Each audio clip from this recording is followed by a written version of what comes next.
Nestled in the wilderness between Cleveland and Akron is the town of Helltown, Ohio. Now, formerly called Boston, it's interesting they decided to change the name because since it's in Ohio, one could already assume that they are in hell. I'm Aidan Mattis, and welcome to the Lore Lodge.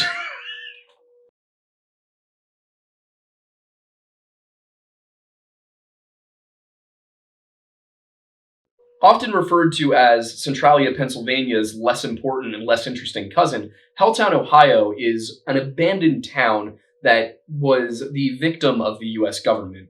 Much like the Native Americans who came before them, the residents of Boston, Ohio were forced to leave because of eminent domain when the government decided that that land could be put to better use doing literally nothing at all. Now, what's interesting about Helltown specifically is, unlike most instances of the government kicking people off of their land, this was not so that they could build some military installation or sell it away for mining rights or anything of the sort. It was so that they could turn it into a national park. Now, if you've been around this channel for a long time, you probably can see where I'm going with this already. If the government just up and decides, you know what, we should turn something into a national park, I'm skeptical of why they need that specific area to be a national park. Now, there were cases where they said, oh, the dump is contaminated, or it's got toxic gases leaking out of mine shafts and whatnot. Now, maybe, except none of that appears to be true, and Helltown is now a rather popular tourist attraction that even has a ski area.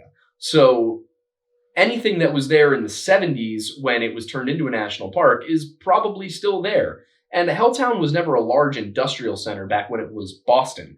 It was just a village with a couple of churches, a few houses, a school, and now a myth about a bunch of children who were killed in a school bus accident, which apparently never happened. Which is the other interesting thing about Helltown. It has an unusually high number of easily debunkable urban legends associated with it, such as a school bus that's full of bodies out in the woods, or an abandoned house out in the woods that always has a light on, which is kind of true, but it's not abandoned. It's just a youth hostel for people hiking in the national park. There's also a road where apparently it leads to nowhere, and drivers will mistake a hill for being the end of the road and then crash, which is very similar to the plot of a specific Supernatural episode where they had a demon car that would chase people off the road. There's also rumors that one of the churches there, due to an upside-down cross on the facade, was being used by Satanists for black worship and all sorts of evil deeds, but that's just kind of like Gothic revivalist architecture. So there's more to this, by the way. There's like a dozen urban legends about this town that just, on their face, are clearly not true. What is true is that the government, for no good reason, simply what they said was PR and a whole bunch of people being concerned about the nation's wildlands being devoured, decided to turn this into a national park. It's not a good explanation for suddenly evicting an entire town of people, and it hasn't aged well, because for a national park, it's not really conserving very much. And the government said that they were going to basically tear down the buildings or turn them into visitor centers, and they never did. They just took the town now known as Helltown and kicked everybody out and then left it to rot. Park rangers in the area have reported things like getting random headaches and feeling nauseous and things like that, but there's still nobody's had any evidence that there's any sort of toxic fumes in the area. There's just not a good reason. So why would the government just go ahead and say, you know what, we're designating this area a national park. We're not going to explain why. We're not going to do anything with it. And unlike most national parks, we're actually not going to encourage tourism to this one. Well, maybe because there's something there they didn't want to deal with, and they didn't want taking people. Now, Helltown did not have a history of disappearances. I'll immediately say that. But it did get caught up in a weird wave after in the decade following the Dennis Martin disappearance, of just wildlands being turned into federally regulated zones. And it still doesn't make sense. The area isn't used. it's just not a viable explanation. And the further issue with it is the urban legends that have sprung up about it. In similar abandoned areas, like I've mentioned, Centralia, Pennsylvania, there's a good reason. It's because there's a coal mine under the town that is perpetually on fire. I mean, Helltown is a much more appropriate descriptor for Centralia, Pennsylvania than Boston, Ohio, except for the part where it's in Ohio. Like, the second worst thing about Helltown, other than it being in Ohio, is how close it is to Michigan. I mean, if we're being realistic here, the government probably should just seize all of Ohio and make it a national park because it would be infinitely more useful that way. I should probably find something good to say about Ohio to sandwich into all of these, but what good things can you say about a state that has not one, not two, but three really bad football teams? In fact, as of recording this video, Ohio State has managed to be ranked 7th in the NCAA, and they're still behind 2 other Big Ten teams.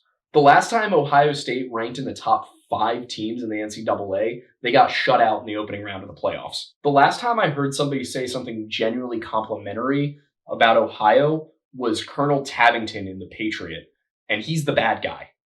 The last time Ohio had value to anybody, it was during the French and Indian War.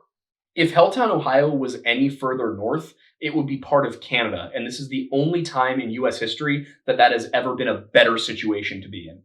I once drove from State College, Pennsylvania, which is at the geographic center of Pennsylvania, to Columbus, Ohio, and I actually was diagnosed with depression when I crossed the border. Should add on to that and just be like, and the SSRIs I was prescribed in Ohio, as soon as I crossed the border back into PA, my doctor told me I should stop taking them. You can add that one into the background. Fair enough. They'll be able to hear you. The last major U.S. city that you get to before entering Ohio is Pittsburgh, and somehow it would be better if you stayed there. It is a state that is so uninteresting that it was the Amish second choice. So, of course, this is all kind of unfortunate, because if any of the Helltown rumors were actually true, it would make Ohio infinitely more interesting than it actually is. But unfortunately, Satan's road leads to nowhere. The devil-worshipping church is actually just neo-Gothic architecture. There's a hostel in the woods instead of an abandoned creepy house with a light on, which, by the way, we have an abandoned creepy house with a light on in my neighborhood here in Pennsylvania. There is no bus full of bodies in the woods. There was no tragic bus accident that killed a lot of children. Also, I don't know why they're so focused on buses.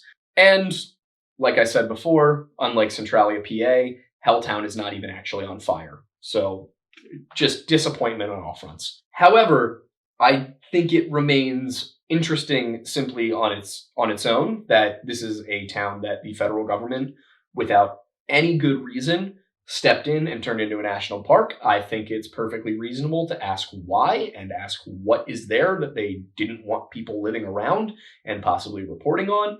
And just as a kind of a lesson in U.S. political history, really not cool of the government to come in and just displace a whole bunch of people, which I understand you might be sitting here going, well, that's what they did to the Native Americans. And yes, that's true, but this hits a bit closer to home because it happened in the 70s. What I'm trying to say here is that the US government has a long history of using eminent domain to push people out of their homes, and they really shouldn't be allowed to do that. So, think about that next time you vote. Anyway, if you liked today's video and you're not from Ohio, please subscribe to our Patreon. Check us out on Instagram, TikTok, and all of our social media. That is in the link in the description. Also, make sure to like this video, subscribe, hit the notification bell, share it with all of your friends, especially those from Ohio. And once again, I'm Aidan Mattis, and thanks for stopping by the Lore Lodge.